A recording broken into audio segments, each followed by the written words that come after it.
Hi, my name's Al and today I'm going to show you how to convert your regular mountain bike rim into a tubeless setup using a Stan's no tubes kit.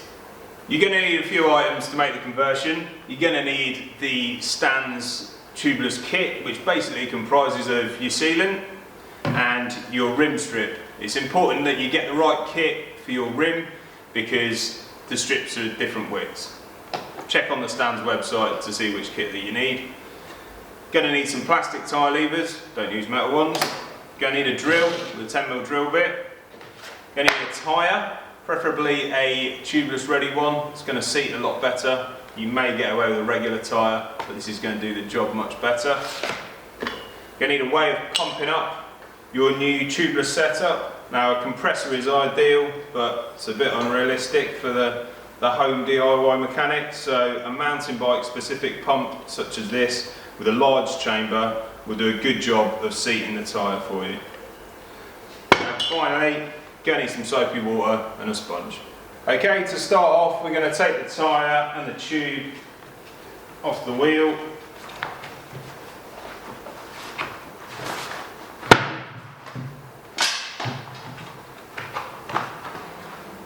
You see here that we've already got a rim strip in place.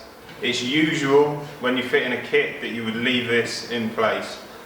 The only reason why you would remove it is if the tyre was exceptionally tight. Normally though, it's a case of actually building up the bed of the rim to create a tight fit between the tyre and your new rim strip that you're going to fit. That's how you get it to seal properly.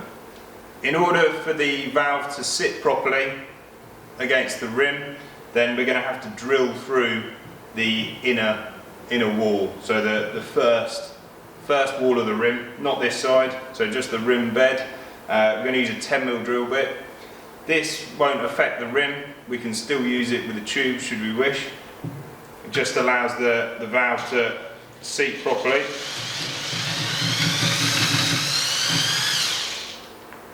It just opens it up.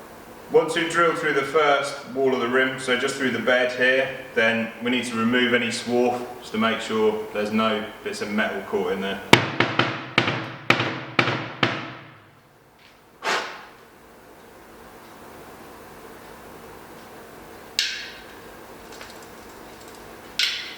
You might want to run a file through there just to make sure there's no burrs.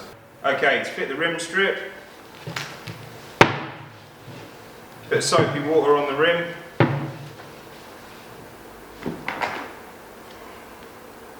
Get our rim strip covered in soapy water, pop it through the valve hole, fit the lock ring and fit the strip. This needs to sit centrally in the rim.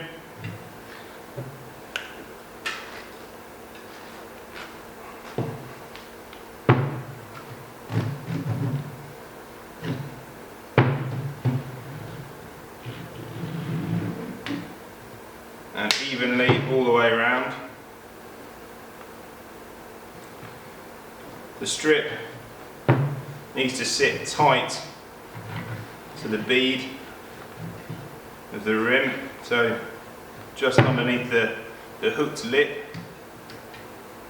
which shouldn't sit proud over it. So you need to go around both sides of the rim, making sure that this is the case. Next step is to fit the tyre. So we need more soapy water, soap the rim up,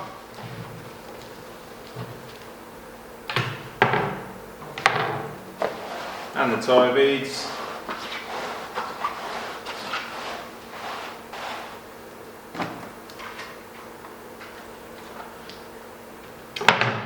Make sure you've got your tyre orientation the right way, because you don't want to be doing this more than once. Fit the first bead of the tyre.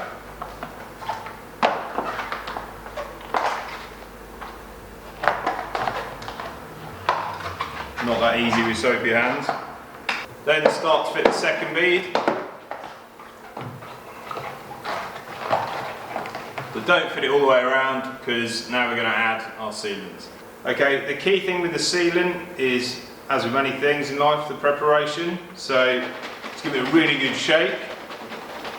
If you shake it upside down, make sure all the little bits of rubber are going to get in the fluid, because that's what's going to help to seal any punctures. In a tyre of this size, you're going to need between 1.5 and 2 cups of sealant.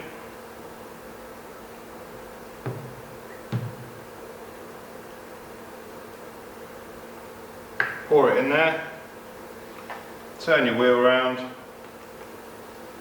then we can see the rest of the bead.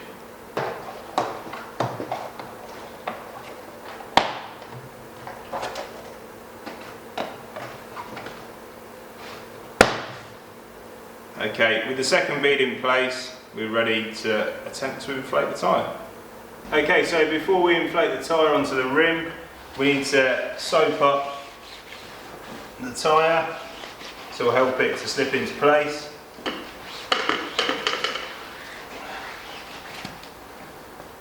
And then we can get on with the hard work.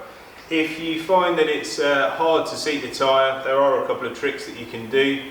If you remove the valve core using a valve core removal tool or a pair of pliers, that will help you to put more air in with each stroke of the pump. Other things that you can do are to build up the rim tape that you've got beneath your rim strip. So some thick cloth rim tape will help to pad it out, make the tyre a tighter fit, and that will mean that it will inflate much more easily.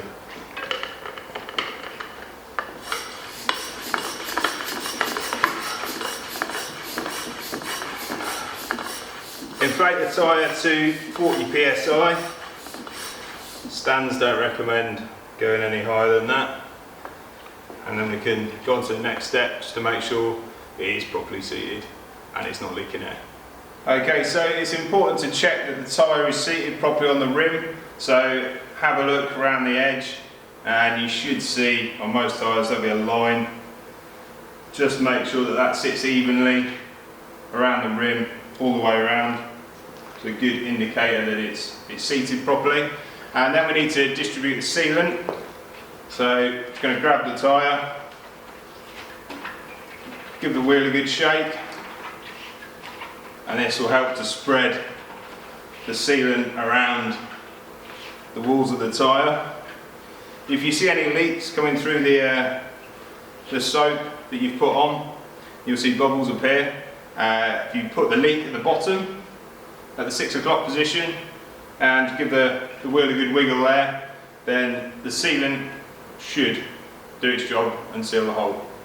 When you're happy that there aren't any leaks, it's a good idea to grab your wheel and put it on a bucket or a box, something like this that will keep it flat. Just leave it for 5 minutes on each side. That will help the sealant to seal around the rim and should help prevent leaks. Okay, so once you're happy that you haven't got any leaks there, then inflate the tyre to whatever pressure you want to ride at. Remember, stands don't recommend going over 40 psi, but you're not going to want to anyway. At 35 or less is all you need to go. Fit them back on your bike, and the best way to make sure they are properly sealed is to ride it, which is nice. So get out there and have a ride. Thanks for watching, cheers, see you later.